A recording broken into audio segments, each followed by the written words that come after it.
अस्सलामुअलैकुम नाज़रीन, alert for news के साथ मैं हूं सिद्दराज शरीफ। नजर डालते हैं आज के अहम खबरों पर। कराची में न्यू कराची 11A सेक्टर में गुलजार मदीना मस्जिद के करीब फायरिंग से एक शख्स हलाक हो गया। हलाक होने वाले शख्स की शिनाख्त नज़ीर अहमद वालदनु उम्र 30 साल से हुई। हलाक होने वाले शख्स को हस्पताल मुंतकिल कर दिया गया है।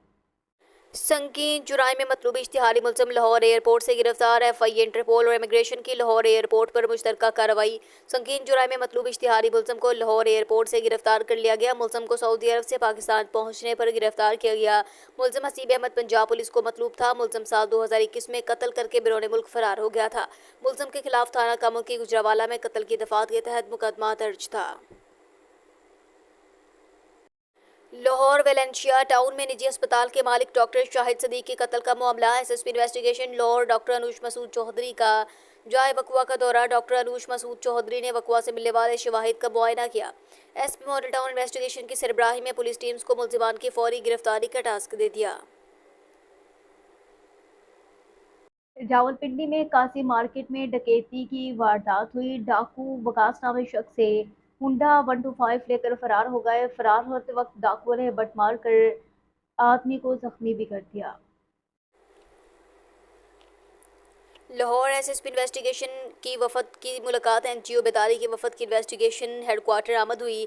NGOs के वफद की SSP investigation Lahore doctor Anoosh Masood Chaudhry से मुलाकात हुई। मुलाकात में प्रोफेशनल कोऑर्डिनेटर इरम फातमा और असिस्टेंट प्रोजेक्ट मैनेजर फरहान ली बुखारी की शिरकत।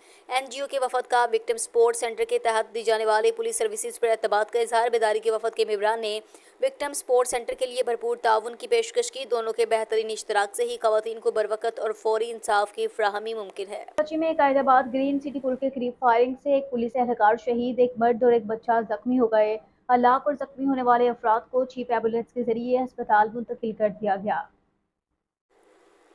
खत्म नबूवत के खिलाफ इक़दामात के हवाले से नून लीग का माजी भी सयाव तारीख है। नून लीग की हुकूमत में कई बार ऐसा हुआ जो इंतहाई खतरनाक से खास तौर पर गाजी मुमताज़ कादरी को फांसी देना, फिर खत्म नबूवत हलफनामा में तरमीम और फैसलाबाद में कई हमारे कारकुनान को शहीद करना, ये सब तारीख के अवराक में नून लीग के स्याह कारनामे हैं। हम ये मुतालबा करते हैं कि नून लीग अपना एजेंडा वाज़ेह करे, पर हमारे पास कहने को इसके सिवा कुछ नहीं कि काजी फायज ईसा के पुश्त पनाही नून लीग ने की। दर हकीकत नून लीग कादियानियों की बी टीम का किरदार अदा कर रही है। हमें किस एजेंडे पर लॉन्च नहीं किया गया, बल्कि तुम्हें कादियानियों को अरूज बख्शने के लिए अक्सरियत न होने के बावजूद फॉर्म 47 वाला इख्तियार दिया गया। हमारा ये ऐलान है कि हम तुम्हें कादियानियों को अरूज नहीं देने देंगे। आज आपको अदालतों का एहतराम याद आ गया।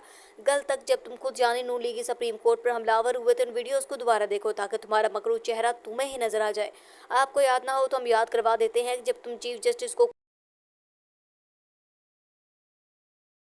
सुप्रीम कोर्ट पर हमला किया, सुप्रीम कोर्ट में घुसकर तोड़फोड़ की, चीफ जस्टिस सज्जाद अली शाह पर नून लीग के रहनुमाओं अरकान असम्बली ने हमला किया।